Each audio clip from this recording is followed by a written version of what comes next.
Hey y'all. So this video in particular is going to be for my book lovers. So all of y'all that be all up on my Facebook page asking what I'm reading, all of those that follow me on TikTok and you know we book besties and all type of things like that, this video is going to be for y'all. Anybody else that want to tune in, feel free to do so. We love to have you here. Go ahead and pull up a little seat, grab your tea like me, and let's get into these vibes. I know we're only a week, maybe a week and a half into the new year, but that does not matter. We're just gonna jump into this video anyway. I saw another YouTuber do this, a couple of YouTubers actually, and I thought it was pretty cool, so I'm gonna do it too. Basically, the gist of the whole thing is there are I think 22 or 23 different questions about the books that you read throughout the year that you just kind of go through and answer each one. So keep in mind, a lot of these questions were supposed to be based on books that actually came out in 2023, but being that I literally like just started getting back into reading the summer of 2023, I was just reading whatever interests me. So the way that I'm going to answer these questions are going to be geared towards the books that I actually read. A lot of them did not come out in 2023, so whatever with that. They may not be my questions, but this is the way that I'm going to play the game. Here we go. The first question here is, what was the most disappointing read of the year? So if I have to go with my most disappointing read, I would have to go with Bloodshed by Molly Doyle. I think on Goodreads, I actually rated that book a 2-star. It was just very disappointing for me because when I read the novella Scream for Us, that was a great book. Like from beginning to end, it was great. Bloodshed was supposed to be, I guess, the actual, not necessarily a spinoff, but you know, novellas is just like a little breadcrumb into the novel that's getting ready to come out. And being that it was supposed to be, I guess, the novel, like the real book, it just was not it. It was not it. There was no plot. I think what really confused me is one of the main things that Molly said was once we read that book, all of our answers would be, all of our questions would be answered. And I left that book with even more questions than I started. There was literally no plot. It made no sense. The only thing that was good, I guess, was the fact that it was spicy. It was a lot of smut action going on, a lot of masked men, and it was taking place during like Halloween and things of that nature, but there was absolutely no plot. There was no plot. There was no plot. It didn't make sense. The reason why different things were happening did not make sense why they were happening. There was no background story. It just did not make sense. It didn't make sense. The only reason why it got a 2-star for me is because it was like a why choose reverse harem type of situation, and we were able to get a little bit more information and background on all of the characters, like how they grew up and things of that nature, how they became cool, how they ended up with the girl or whatever the case may be. But like outside of that, nothing else made sense. So I was really disappointed because after I read Scream for Us, I was like, oh yeah, I can't wait to read this book. And as far in, what was it, Bloodshed and Melt for Us were the next 2 books. I think Melt for Us was a novella as well. But I was so excited to get into it after I read the novella, and I was so disappointed. I was severely disappointed. So there's that. The second question is what I would consider an underdog book of the year. So the book that I consider to be an underdog, and y'all don't mind my nails, okay? I popped it, whatever. The book that I consider an underdog is Wretched by Emily McIntyre. And if you follow me on TikTok, you know how hard I went for this book. I think that this book was so underrated.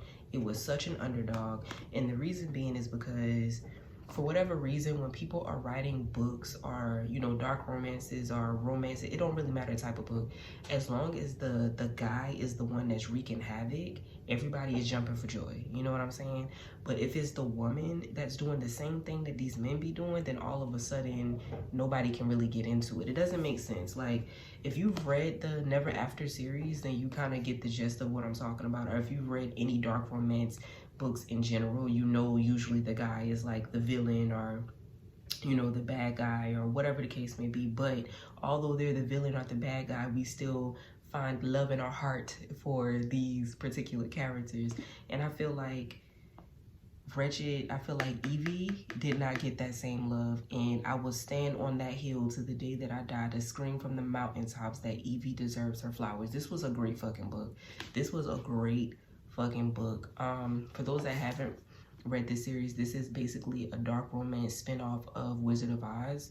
And keep in mind, it's not a retelling, it's just an adult version of, you know, different tidbits from the actual movie itself.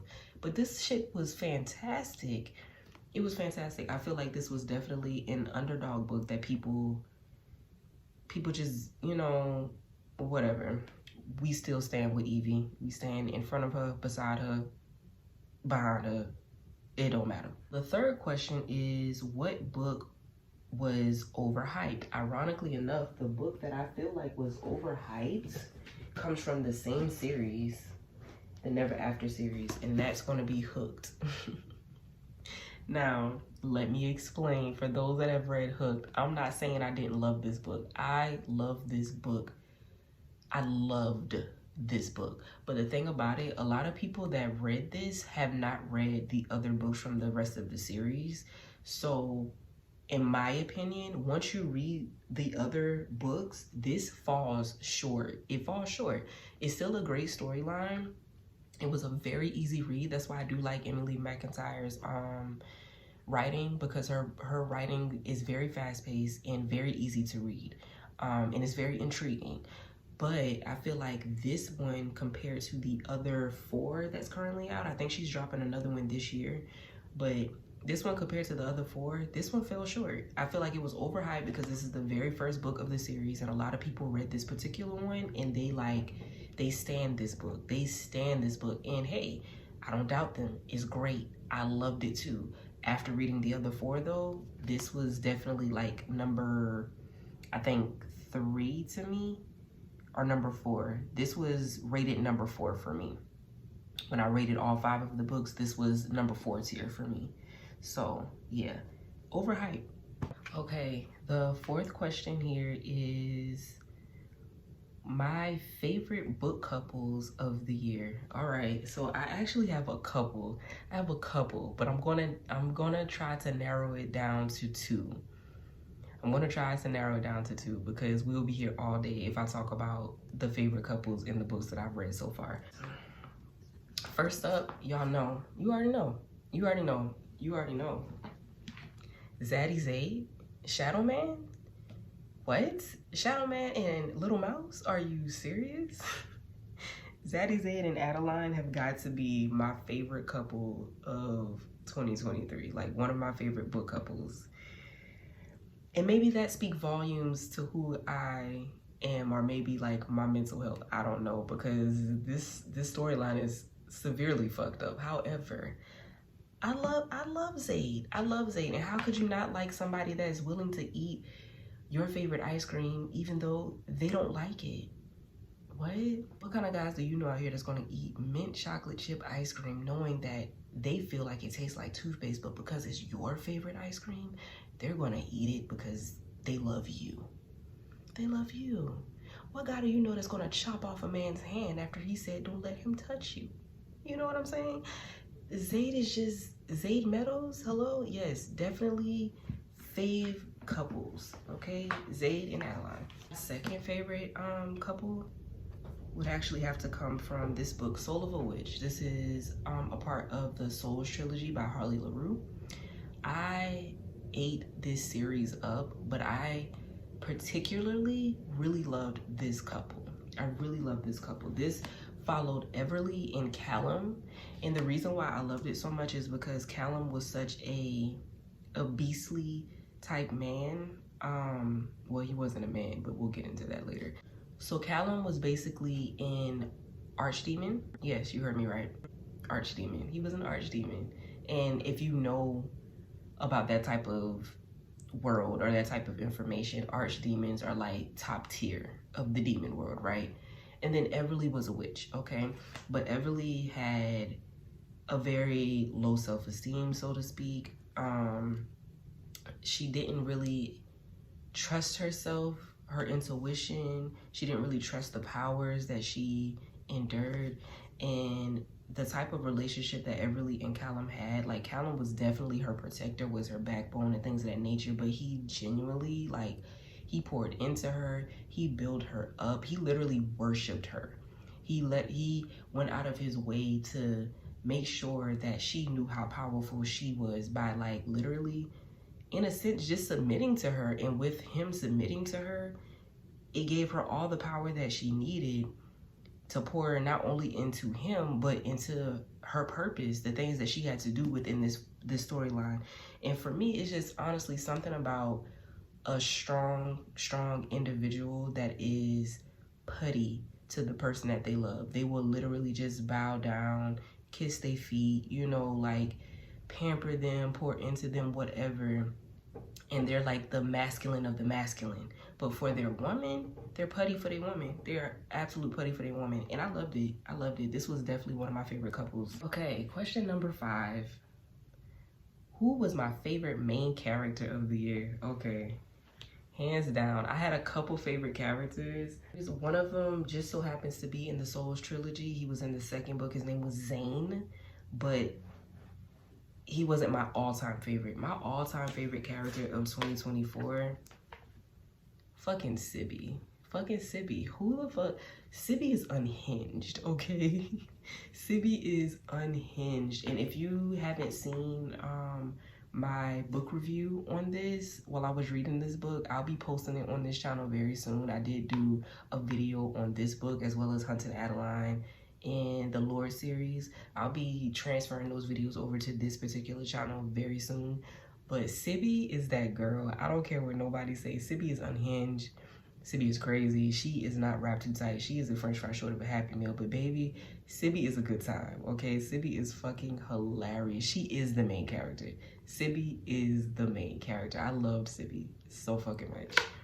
Loved her. And I can't wait for her duet to come out. So the same way Hunted Adeline has a 2-part cat and mouse duet, she's going to get her own duet too. So there's supposed to be 2 books coming out about Sibby and whoever her man is going to be. And I can't wait. Number 6, a book that surprised me. I kind of struggled with this one.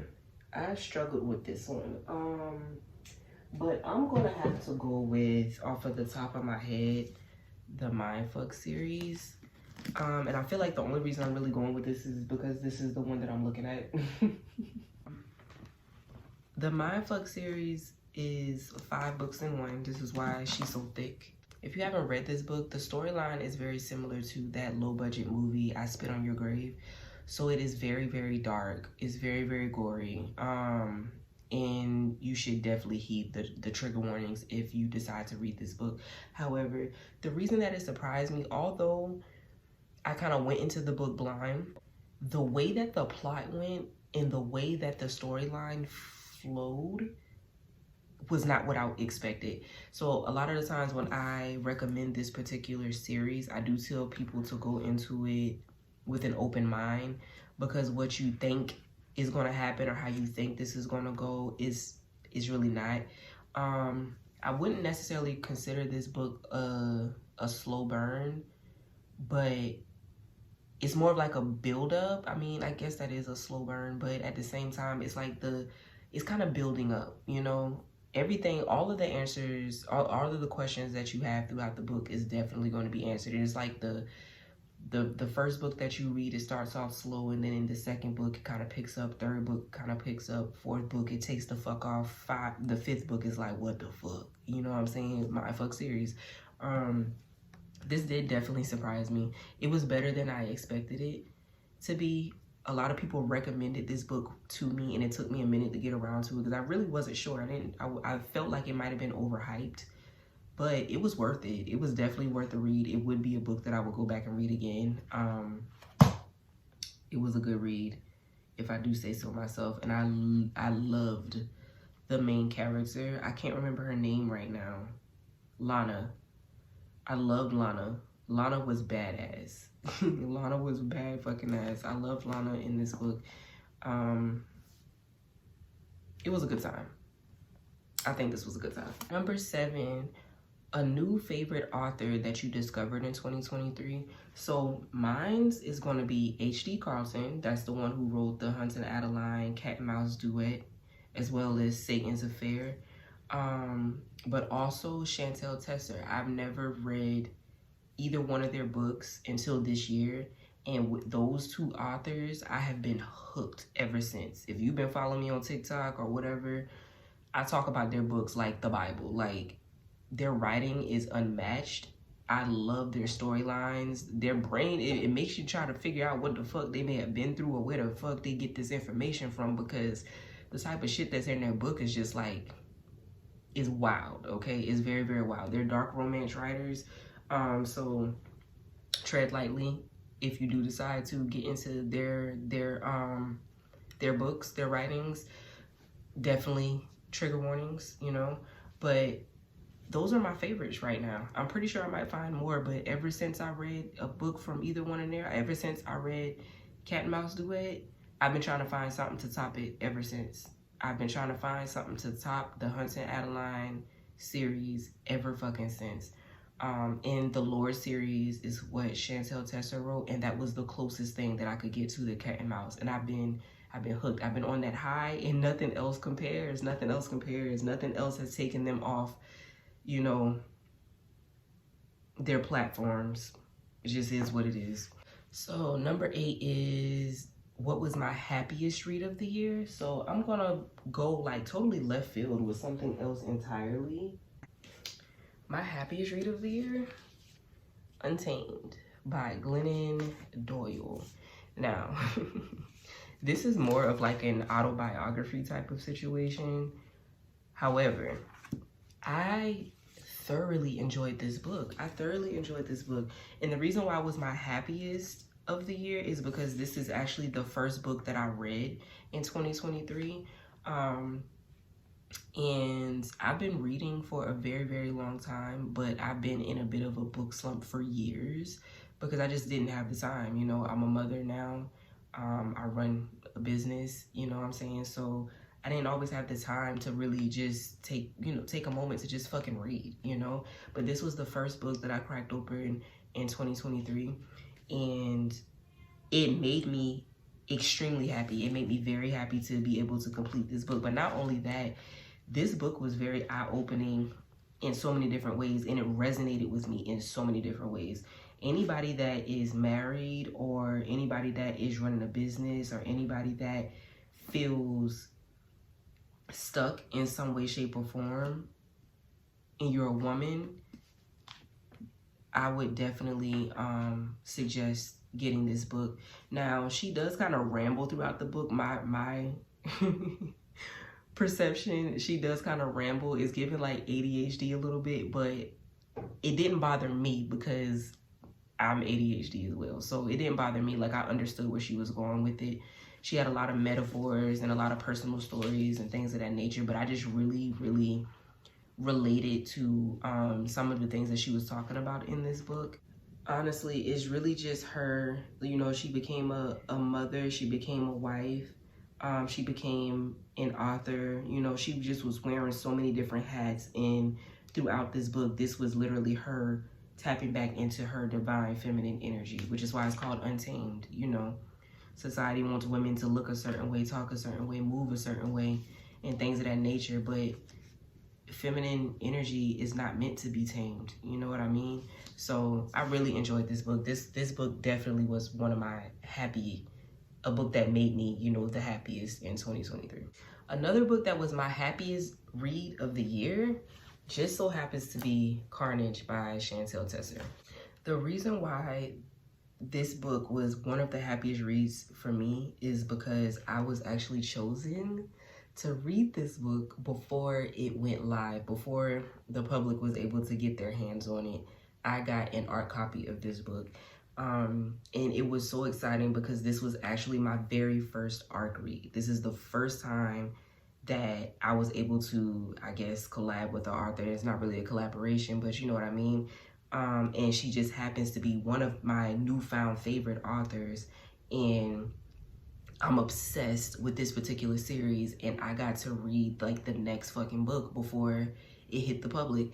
And that was just really fucking dope for me. That was really fucking dope in general. So this definitely, hands down, was one of my happiest reads of the year. Number 9, the most frustrating book that I read in 2023. Ooh, child. The most frustrating book that I read was a book called The Woman Who Felt Invisible by Lizzie Chantry. I'm not entirely sure how to pronounce her name. It was very frustrating. This book was very, it was very frustrating. It was frustrating because it had a great storyline. The plot was even good, but just the way it was put together, I just could not. And not only that, it was written in third person as well. And I realized, like, the older I get, I really love first person books because I connect easier with the character, and I'm able to really feel like I'm in it with them. I'm living what they're living. I'm feeling what they're feeling. Whereas a third person book is it gets kind of confusing. And it was a lot of different characters in this book too.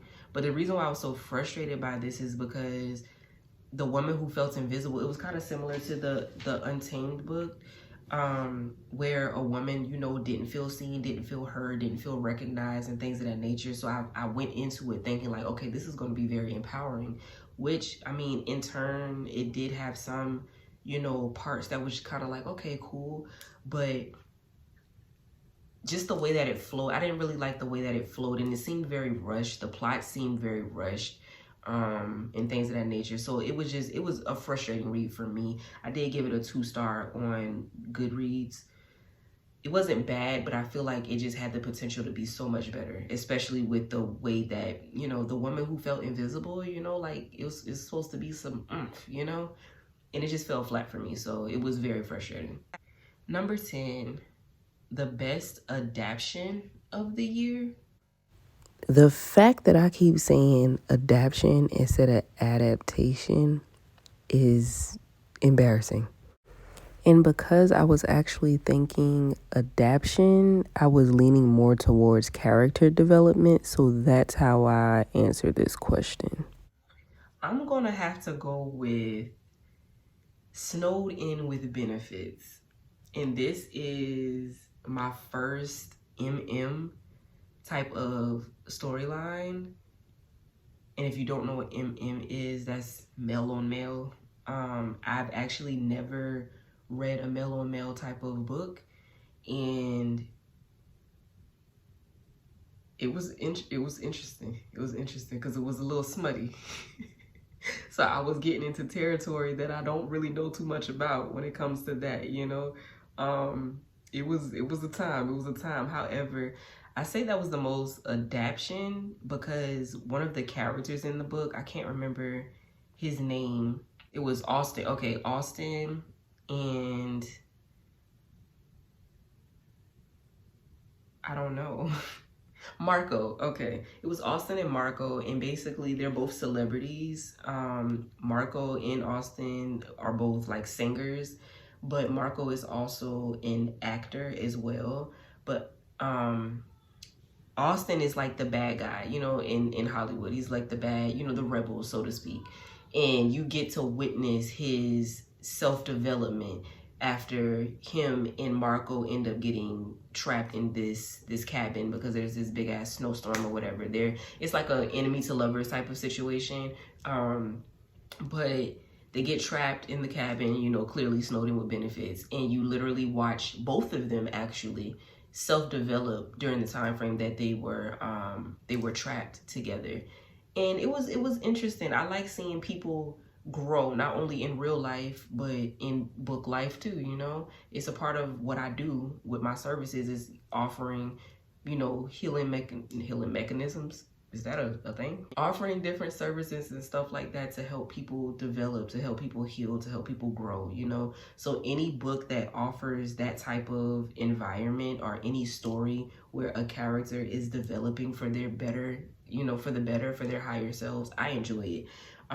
So watching both of these characters develop and find themselves, instead of like moving for their parents and moving for, you know, the people that they used to date and the people that, you know, are working for them or working up under them, their fans and things like that. It's like they were finding themselves in starting to do things for them, moving for them, finding their purpose when it comes to the things that they are doing. You know what I mean?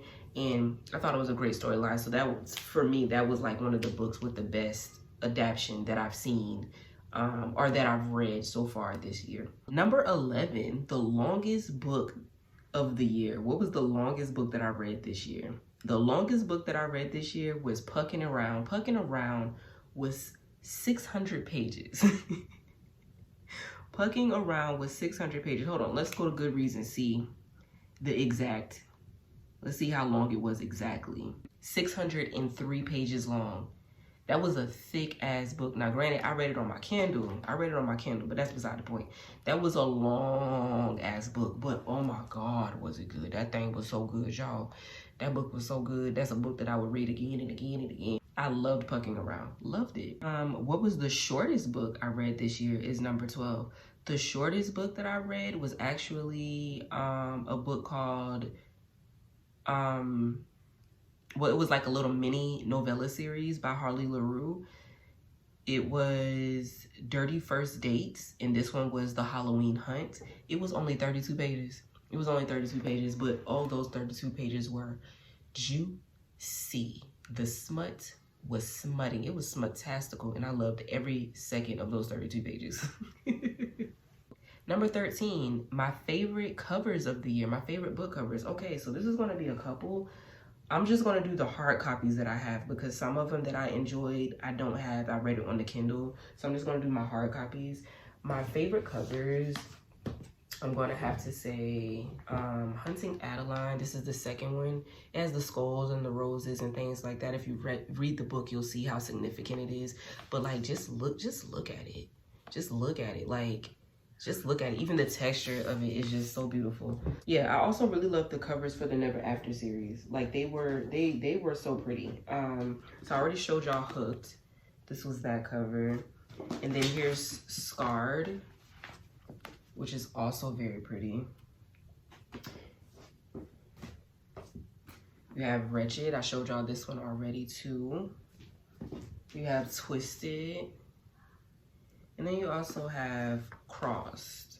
I just feel like whoever her person is that puts these books together, or, you know, the illustrations or whatever, like, it's fire. I just really loved these characters. Well, not the characters, I just really love these covers. And what also makes these covers so significant, I love a cover that correlates with the storyline. So like each depiction on the books that I showed you, it resonates with what's going on even in the story alone, you know? I also really loved the Souls trilogy books too.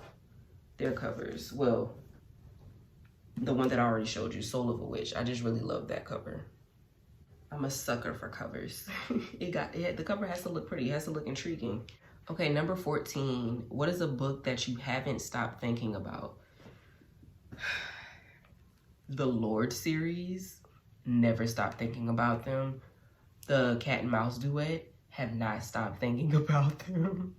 But another book that I just, the one that I am going to highlight for sure is a book that I literally just read not too long ago called Dash, also by Chantel Tesser. And the reason why that's a book that I haven't stopped thinking about is because that is the first book that I've read in all of my years of reading since I knew how to read since like 3rd grade. That is the first book that actually made me cry. Dash will forever have a special place in my heart. I will never, never, never, ever stop thinking about that book because the way that my heart, okay? I love that book. That book just ripped me apart, okay? So I'll never stop thinking about it. I will never stop thinking about it because it popped my tear duct cherry. Number 15, what is the cringiest book that you've read this year? Okay, hands down, I have 2. The cringiest book that I read so far this year, and I know some people aren't gonna agree with the first one, but hey, whatever. It's also by Chantel Tesser called Sabotage. The reason why it's so cringy to me is because literally throughout the entire book, all that's happening is sex. That's literally all that's going on. Now, granted, I love a smutty book. I'm not even mad at the fact that it was a smutty book. I'm not even mad at the fact that the people that are doing the sexing are stepbrother and stepsister. They don't got no blood. They're not truly related, you know what I'm saying?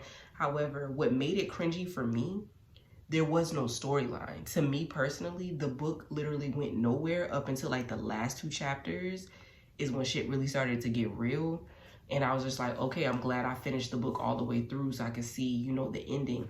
But it was just a whole lot of sex. That was it. It was just a lot of sex, nothing else. Like, nothing else, really. And that's just my opinion. The second book that was cringy to me was a novella series that I read called The Five Senses. The one that was the cringiest, and I actually really loved that series. I love that series. The reason why this particular book was so cringy to me, this one was called Taste.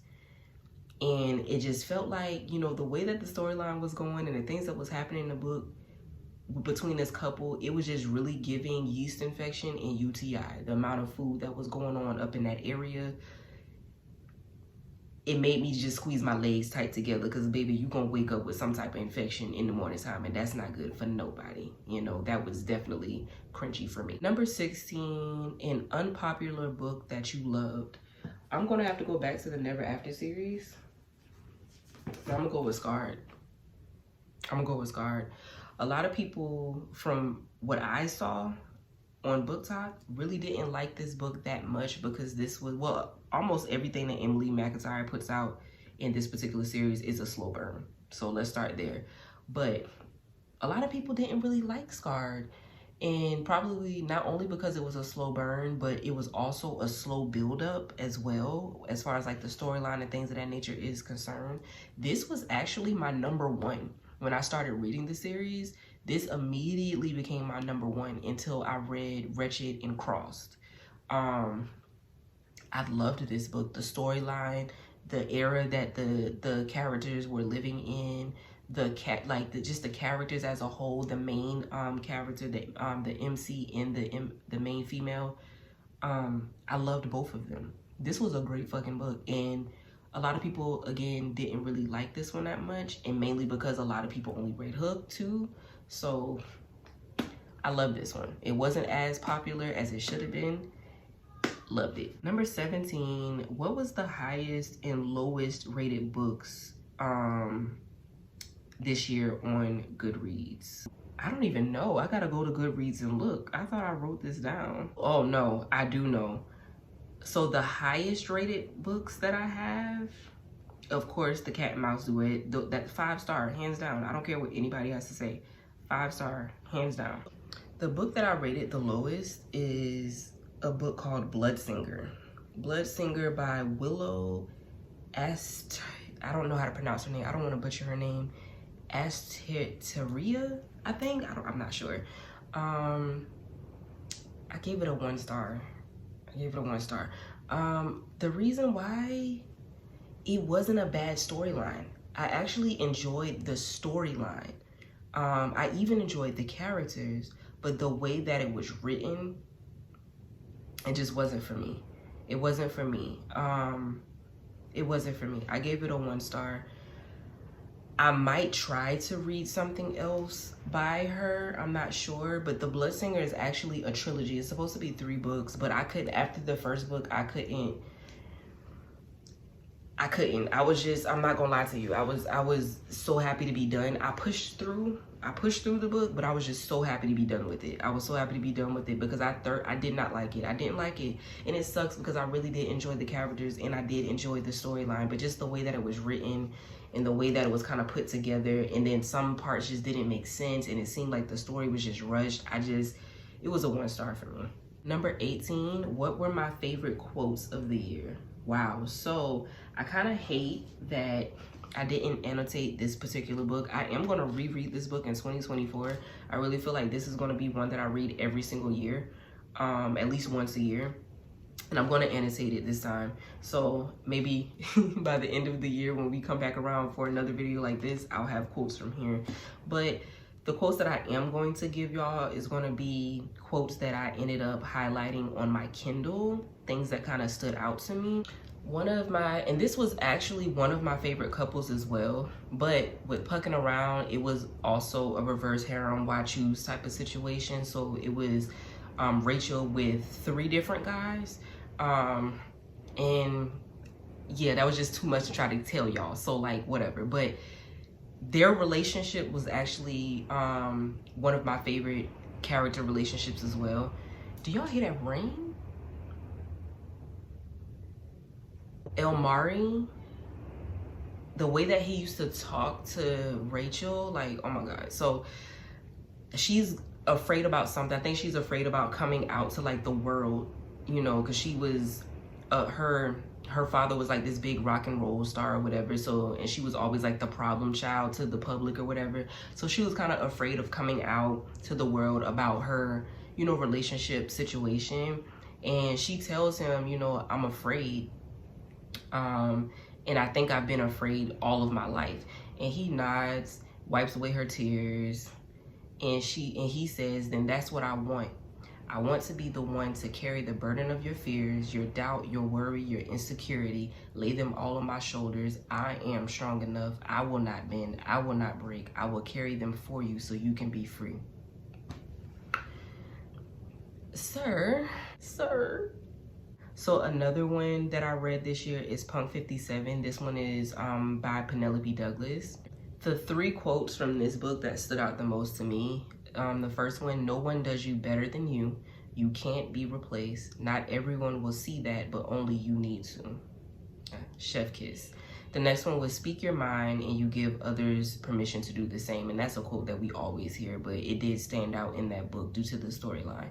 And then the third one was, it gets better. You are important. You can't be replaced. Hang on. You'll find your tribe. And that particular quote hit me hard because during the time frame where I read this book, I was going through like this energy of like, nobody really fucks with me for real. Like nobody really like, you only around me or you only fuck with me, you only love me because of the things that I'm able to provide for you, the services that I offer, the energy that I exude, you know, so on and so forth. But like, I'm kind of always like left to the wayside in a way too, you know, always like finishing last or whatever, you know, like good guys finish last, that type of energy. So when I read this book, that particular quote stood out. It really stood out. And it was really just the hang on, you'll find your tribe, because what Ari Lennox said, I need people. The next quote that I really loved was from Hooked. And this one says, just remember that whenever things feel bleak, all situations are temporary. It's not your circumstance that determines your worth. It's how you rise from the ashes after everything burns. Another one that he said, we're all a little twisted and there's no such thing as good and evil. There are only perspectives and perceptions change depending on the angle. People aren't static. Our morals aren't constant, they're variables, ever changing and molding into different versions of themselves, energy that can be shifted and realigned. The next one comes from the book Crossed. And I didn't really talk about Crossed too much on this particular video, but this definitely was one of my favorite books in the Never After series. In the way that he was with his girl, Father Cade. The way that Father Cade was with her, if I had to say one of my favorite couples, I wouldn't say one of my favorite couples, but like book boyfriends, definitely Father Cade. One of the things that he said, I still have my faith, still believe in the unshakable force that is God, but all of it just pales in comparison to her. She is my Bible, my scripture, my religion. She is everything, and I am nothing without her. There is nothing I wouldn't do for her, no suffering I wouldn't endure, just to make sure she lives a pain-free life. And then I lean in and I worship her the way I was born to do. She is my salvation, my hope, my temptation, my blood, my everything. That's a man that loves. That's a man that knows what love is. From part 2 of Pucking Around, we have Pucking Wild. The 2 that stood out, and they're very simple. No answer is still an answer. Touche. Always fight for what you're worth. Touche again. So the next one, there aren't necessarily quotes, but this was like one of my favorite passages in this book, and this is why I speak so highly about Callum and Everly's relationship in Soul of a Witch. I'm going to read it to you. You must get tired of my worries, I said, of making the same reassurances day after day. My demon growled, do I think I grow tired of embracing you, holding you, fucking you? I shook my head, smiling at how tightly he gripped me. Then why would I ever be tired of assuring you when I can use mere words to make you smile, to give you joy? Why would I ever tire of that? And then the next one was like his own personal thoughts, because it was a duet back and forth. So this was him talking. He said, I wanted to hoard her like precious gold, lock her away like a work of art to be protected, but no art gallery, museum, or gilded cage could possibly be worthy of her. None of them could contain her. A life being sheltered and hidden away would be poison for her beautiful mind. She needed freedom. She needed to spread her wings she needed to spread the wings of her power and fly as high as she could go. I just find that so beautiful because, again, this is just my personal experiences, but I feel like a lot of the times people that you date or people that you're friends with or even your family members, they kind of want to just hold on to you and put you in their pocket or put you on a shelf. You know what I'm saying? Like you belong to them and that's all, you know? But a lot of people, they have like a bigger purpose, or like they light just shines so bright, or they just have a free spirit and they need to be able to just be, you know? So reading about a relationship with somebody that just gets it, like I want to cage her in, I don't want to share her with anybody, but knowing that she's not that type of person, knowing that she needs freedom in order to feel good, in order to feel safe, in order to feel secure, and also in order to pour into him the way that he wants to be poured into, you know? I just thought that was just beautiful. The next couple of quotes and passages that I have is actually from Den of Vipers. I'm noticing a pattern, but if you haven't noticed a pattern, this is another dark romance series, but it's also a why choose reverse harem type of situation. One of the quotes there, a woman can be strong and weak, beautiful and scarred, scared and brave, smart and sexy. And I was like, period. The next thing I highlighted was you should have, one of her men told her, you should have nice things. You should be spoiled with jewels and gifts that hardly compare to your beauty. So get used to it because it's happening. And I just like that because she was very, very hyper independent. And the people that she was surrounded by at this time, they were not trying to hear that. Like, easy girl life, sit down, let me take care of you. Like, accept these gifts. This is the way that it's gonna go. This is what you deserve. You're worthy of that. Boom. And I was like, period. The next passage is the leading lady talking. She says, I learned it's okay to love yourself, even the darkest parts of you. No matter the shape, size, or weirdness you came with, embrace your scars and never be ashamed to be who you are, because there is only one you. And if you don't love you, how can anyone else? I am imperfectly perfect. I am a lover and a fighter. I am strong and weak. I can be cruel and a killer, but also kind and a healer. I am all of those things, and loving my weaknesses means I embrace my strengths and be just who I want to be. Period. The next one is just so happens to be from the Snowed In with Benefits book that I was talking about earlier. So one of the situations that they had was Austin, again, the bad boy rebel, feeling like he doesn't have a voice. Every time he speaks up, nobody really hears him, and this is why he acts out, right? So he says, I have this big voice, and what is it even for if no one listens? I felt that, you know? So Marco responds and says, if people didn't listen to you the first time, keep telling them. Tell them again and again and again until the only ones left are the ones that actually believe you. Those are the only ones that matter.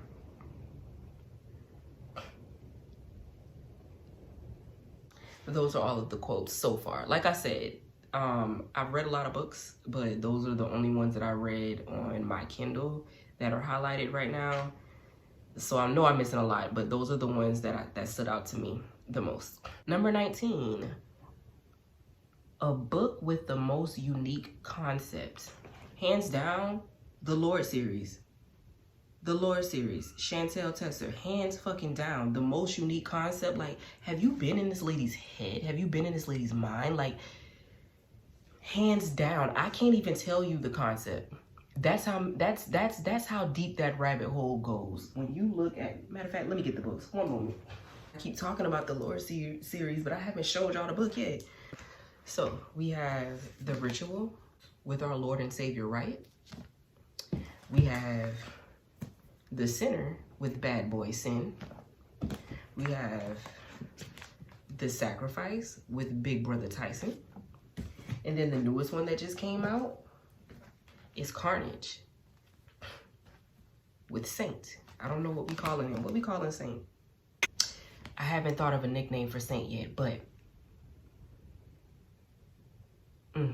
she still has more books to come out that's going to be going with this particular series. However, the concept of this series is absolutely nuts. Like that, I can't even get into this because we will be here all day. We will be here all day with the rabbit hole that is Chantel Tesser, okay? These books are gold. Gold. Books that you would read, that you would reread again. Baby.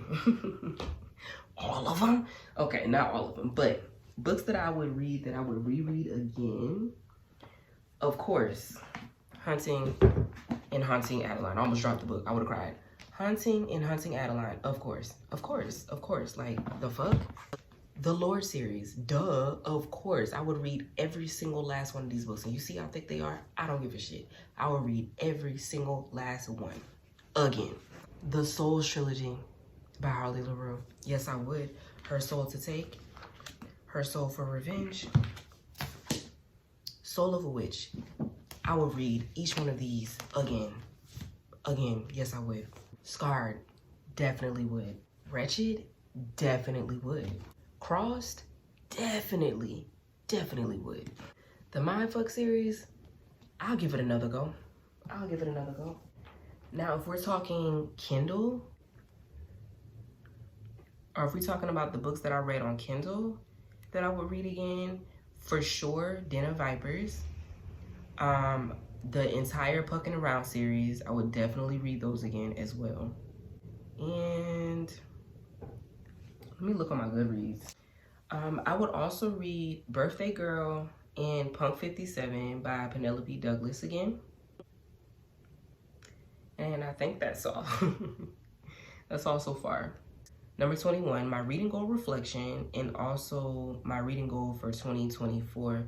So my reading goal reflection, I actually read a total of 63 books this year. And what makes me so happy about that is, like I said in the beginning, I was in the longest reading slump. I would attempt to read a book, or I might read like one book every like 2 years or something like that. I was in the longest reading slump. And when I started reading again, the first book I picked up was the Untamed book by Glennon Doyle. And I think the book I read after that was Will, by Will Smith. And that was actually a really, really good book for those that haven't read it. I read that book too. But the one that like really got me out of my slump was the Hunting Adeline's Cat and Mouse Duet. And within that time frame, when I got to the Cat and Mouse Duet, it was, I think June is when I started reading. Either May or June. May or June is when I started reading again. So from May up until December, I read 63 books. And I think by the time I got to November, I was already at,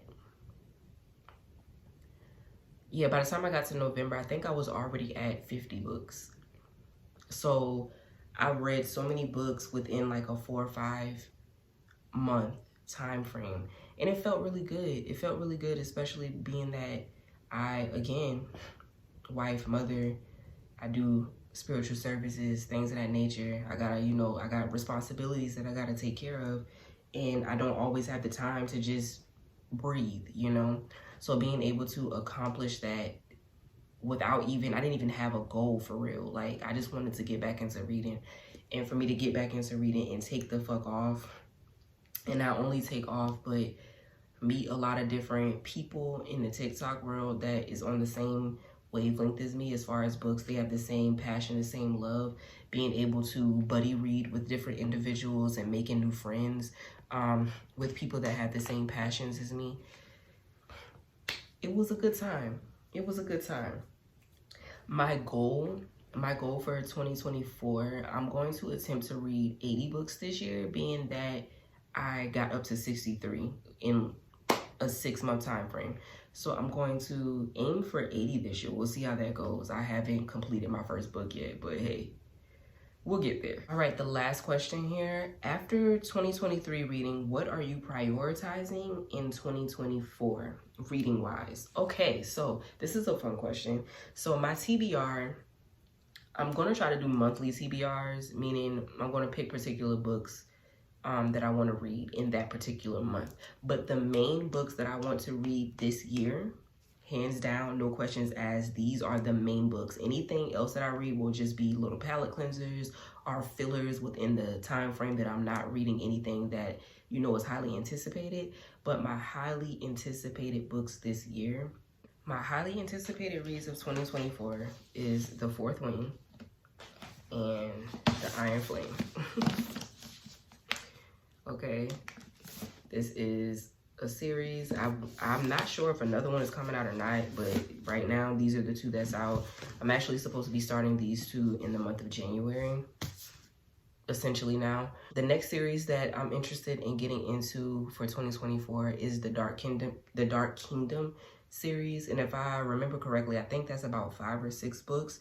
That series is also written by Chantel Tesser. The reason why I'm interested in reading that series is because when I read Carnage, some of the characters from the Dark Kingdom was in that book. So now I want to backtrack and read the Dark Kingdom to make sure that I'm getting all the information about their universe and how it coincides with the Lord's universe. I'm also anticipating Chantel Tesser's next drop for the Lord series. I believe that's supposed to be coming out this year too. And if I remember correctly, I think she's not dropping until like November or December, but I could be wrong. So that's definitely high on my list towards the end of the year. HD Carlton is getting ready to drop Molly, which is a spinoff of the Cat and Mouse duet. And then she's also dropping the first book for Sibby's duet with the Satan's Affair. She's dropping her first book, I believe, this year too. So both of those books are definitely highly anticipated on my 2024 TBR. And then also, this may be outrageously crazy, but what's on my list is Rena Kent. Rena Kent, all the books from her universe, and I believe if I'm not mistaken, I think that particular series is like 30 something books. Let me see. Yeah, so all of Rena Kent's, which is the Legacy of God's universe, and it has 34 books and counting. So I'm trying to read those this year too, okay? Highly anticipated. I'm going to start that over the summertime. And then I also want to read the Losers Duet by Harley LaRue, because I really enjoyed the Souls trilogy, and I also enjoyed the novellas that I mentioned earlier. I forgot off of the top of my head. I forgot what it was, the Halloween Hunt or something like that. She had 3 novellas that I read by her. She has the Losers Duet. I know there's 1 novella, and then the 2 books that follow after that novella. So 3 books total. Those are also highly anticipated on my 2024's list. Like I said, those are the main things that I'm going to be focusing on throughout this year. Anything else that I read is just going to be, you know, in between time, palette cleansers and things like that until I get to the next highly anticipated book. And that's it, y'all. That wraps up my 22 questions. 22 book questions. I really hope y'all enjoyed this particular vlog. I'm gonna try to get this out as soon as I can, or whatever, but I hope y'all enjoyed. I can't wait to see what you guys are reading. I can't wait to see if you're interested in some of the books that I talked about, or if you even read some of the books that I'm talking about. Leave it in the comments below. If you made it this far throughout the video, thank you so much for being here with me. But yeah, that's it. That's all. I will catch y'all in the next whatever the fuck it is I decide to post. All right, y'all. Bye. Happy reading.